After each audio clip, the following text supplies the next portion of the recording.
Big breaking आपको बता देते हैं रायपुर से, जहां पर रायपुर के सूदखोर तोमर ब्रदर्स फरार चल रहे हैं और जिनकी तलाश लगातार जारी है। और इसी बीच पुलिस ने वीरेंद्र सिंह तोमर की पत्नी शुभ्रा सिंह तोमर को गिरफ्तार कर लिया है। बताया जाता है कि तोमर ब्रदर्स के घर के बाहर गुरुवार को कुछ पत्रकार कवरेज कर रहे थे और इसी दौरान पत्रकारों से दुर्व्यवहार और झूमा झटकी की गई। तोमर ब्रदर्स के परिवारजनों और उनके साथियों ने घर के बाहर आकर मीडिया कर्मी और उसके कैमरामैन का मोबाइल और कैमरा छीन लिया और उन्हें काफी देर तक बंधक बनाकर रखा, जिसकी जानकारी किसी ने पुलिस को दे दी और जिसको गंभीरता से लेते हुए आखिरकार पुलिस मौके पर पहुंची और बंधक बनाए गए मीडिया कर्मियों को उनके चंगुल से छुड़ाया, जिसके बाद पुलिस ने शुभ्रा सिंह तोमर को गिरफ्तार कर लिया है। आपको बताते चले कि शुभ्रा सिंह तोमर को पुलिस ने पहले से ही दर्ज एक एफआईआर के मामले में गिरफ्तार किया है। सूदखोर तोमर ब्रदर्स के अब तक दर्ज आपराधिक रिकॉर्ड की बात की जाए तो बड़े भाई वीरेंद्र उर्फ रूबी तोमर के खिलाफ 12 संगीन धाराओं और छोटे भाई रोहित तोमर के खिलाफ इस शहर के कई अलग अलग थानों में करीब 11 संगीन धाराओं के तहत एफआईआर दर्ज है।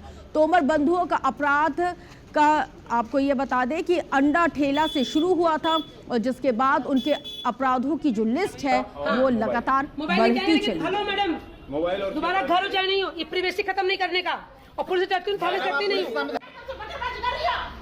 मैम एक मिनट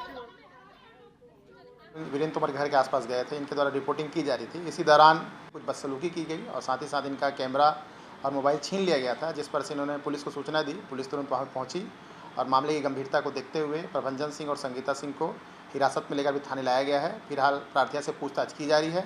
जो भी तथ्य आएंगे उसके हिसाब से एफआईआर किया जाएगा और आगे कार्रवाई की जाएगी। जी, जो वीरेंद्र तोमर की जो पत्नी है शुभ्रा तोमर, उनके भी चूँकि पूर्व के मामलों में नाम दर्ज है तो उनको भी आज हिरासत में लिया गया है और हिरासत में लेकर पूछताछ किया जा रहा है।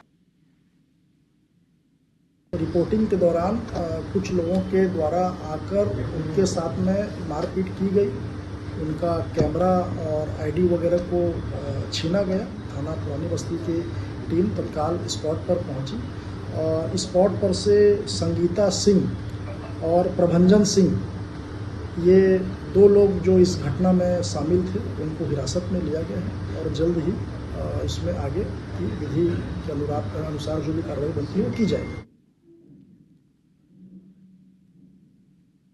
तहसीन जैदी जुड़ गए हैं ज्यादा जानकारी के साथ। तहसीन, लगातार इनका आपराधिक रिकॉर्ड खंगाला जा रहा है और एक नहीं दर्जनों आपराधिक रिकॉर्ड यहाँ पे दोनों भाइयों के निकले हैं। कब तक ये पुलिस की गिरफ्त में होंगे? निश्चित तौर पे एक बड़ा सवाल सबसे बड़ा यही है कि इतने अपराध होने के बाद भी तोमर बंधुओं के खिलाफ अभी तक जो है पुलिस ने कोई कार्रवाई नहीं की। जिला बदर या इससे बड़ी कोई प्रतिबंधात्मक कार्रवाई वो नहीं की। तो यहाँ सबसे बड़ा सवाल पैदा होता है, क्योंकि अगर बात करें तो इसमें वीरेंद्र उर्फ रूबी तोमर के खिलाफ 12 संगीन धाराओं के खिलाफ मामले दर्ज हैं और वहीं पे जो उसका छोटा भाई है रोहित तोमर, उसके खिलाफ शहर के अलग अलग थानों में 11 संगीन धाराओं में एफआईआर दर्ज है। उसके बावजूद क्योंकि साल 2006 से इनके आपराधिक रिकॉर्ड, उसमें अगर बात करें सबसे पहला अपराध इन्होंने हत्या का किया था, जिसमें अभी तक उनको कोई सजा भी नहीं हुई है।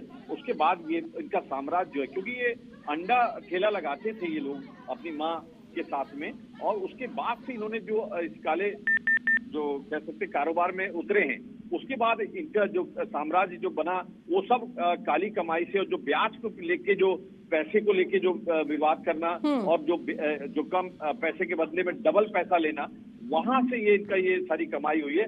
फिलहाल मतलब कुल मिला के 307, 302 और 420 जैसे इन्होंने मतलब धोखाधड़ी के अपराध किए हैं। मर्डर का है 200, आप खुद बता रहे हैं 2006 में पहला ये हत्या के आरोपी भी हैं, लेकिन उस पूरे प्रकरण में अभी तक कोई कार्रवाई नहीं हुई। 19 साल हो गए, यानी कि किसी ना किसी का तो संरक्षण प्राप्त होगा। तहसीन, निश्चित तौर पे ये जिस तरीके से ये 2006 से अपराध शुरू हुए और उसके बाद इनके खिलाफ कोई भी कार्रवाई नहीं होना, तो ये एक सबसे बड़ा जांच का विषय और लोगों की जो आम आदमी के लिए एक उत्सुकता का इस विषय है कि ये किसके संरक्षण में पल रहे थे, कौन इनको संरक्षण दे रहा था। क्योंकि 2 से 3 मामूली मारपीट के मामलों को जिला बदर किया गया है पिछले दिनों अगर बात करें, लेकिन उसके बावजूद इतने बड़े बड़े संगीन मामले दर्ज होने के बावजूद भी प्रशासन ने कोई इनकी तरफ संज्ञान नहीं दिया, कोई कड़ी कार्रवाई नहीं करी। तो इससे बिल्कुल वो बड़ी कड़ी को भी ढूंढना होगा और कड़ी कार्रवाई भी करना होगा। नजर बना के रखिएगा, अपडेट आपसे आगे लेंगे। तहसीन, शुक्रिया जानकारी साझा करने के लिए।